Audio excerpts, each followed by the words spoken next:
Julien Tavernier présente l'histoire de la cartographie. Bonjour classe, mon nom est professeur Neyluch Reinrevat et aujourd'hui je vais vous amener sur l'aventure de la cartographie.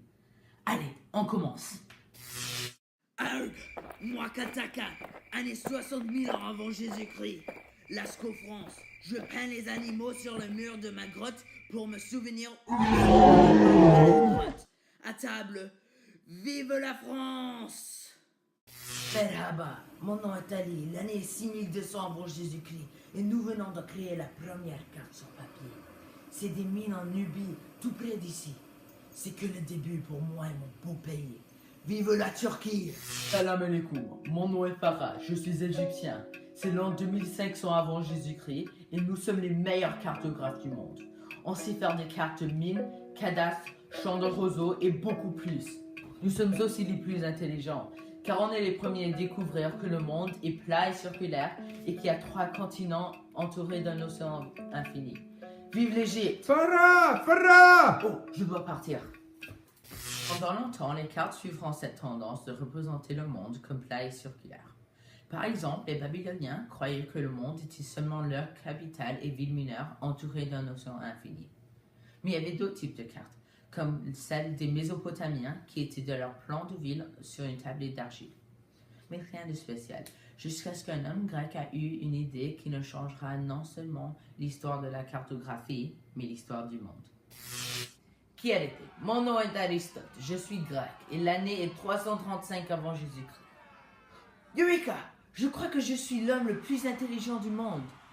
En observant l'éclipse de la Lune et la disparition des bateaux sur l'horizon, j'ai découvert que la Terre est en fait une sphère. Ah, les Grecs, nous sommes si intelligents. Qui elle était? Mon nom est Eratosthène, je suis grec. L'année est 250 avant Jésus-Christ. Et si Aristote croyait qu'il était intelligent, je le suis 10 fois plus que lui. En calculant l'angle de l'ombre qui se projetait d'un obélisque que j'avais juste planté, j'ai découvert la longitude. Ah, c'était aussi facile que ça. Oh, tu croyais que ça serait quelqu'un d'autre? Non. Avec tous les découvertes que j'ai fait, tu pourrais remplir 100 pages d'infos. Maintenant, je vais vous dire comment j'ai découvert la circonférence de la Terre. Un jour, le 21 juin, j'ai observé qu'un puits ancien était parfaitement éclairé jusqu'au fond. Alors, le même jour, l'année suivante, je suis allé à Alexandrie, qui est sur le même méridien, et j'ai mesuré l'angle de l'ombre qui se projetait d'un obélisque. L'angle était de 7 degrés 12. Alors, tout ce que j'ai fait, c'est que j'ai divisé 360 par 7 degrés 12 et j'ai multiplié le quotient par la distance entre Sienne et Alexandrie. Ainsi, j'ai calculé que la circonférence de la Terre est de 39 000 km. Malheureusement, comme on n'a pas découvert la latitude, les cartes de mon temps ne sont pas très précises. Qui arrêté? Mon nom est Ptolémée. Je suis grec et c'est le 2e siècle. Oh, et aussi je suis le meilleur cartographe du monde. Mon carte est tellement avancée qu'elle va être utilisée pour des siècles à venir.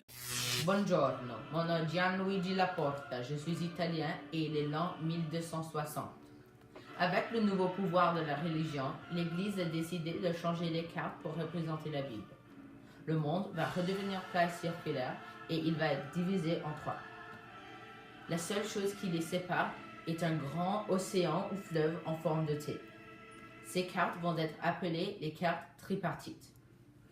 Vive l'Église. Oh, buongiorno. Mon nom est Christophe Colomb. Je suis italien et il est l'an 1500. Tu sais, moi et tous les grands explorateurs utilisant les portillons. Les portillons sont des cartes qui t'aident à naviguer facilement sur l'océan.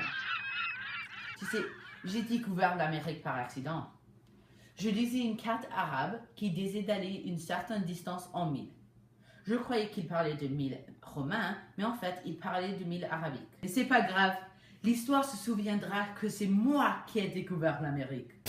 Maintenant, on utilise des satellites, des avions et le GPS pour prendre des photos du monde. Ça donne une représentation extrêmement précise. Et avec l'aide de la technologie de la cartographie, on peut maintenant voir des cartes précises sur l'Internet et dans les atlas. Aujourd'hui, il existe plusieurs types de cartes. Il y a les cartes topographiques qui détaillent la géographie d'une région et les cartes thématiques qui peuvent être sur n'importe quel thème. Un des nouveaux types de cartes est la géo Google Street View. Ça donne le pouvoir aux utilisateurs de voir n'importe où dans le monde comme s'ils étaient là. Mais toutes les cartes ont une chose en commun. Ils ont TOL. TOL est l'acronyme pour les 4 mots titre, orientation, légende et échelle.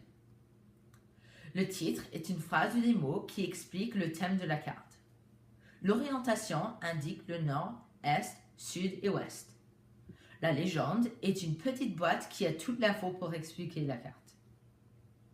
L'échelle donne la relation entre les distances sur la carte par rapport aux distances réelles.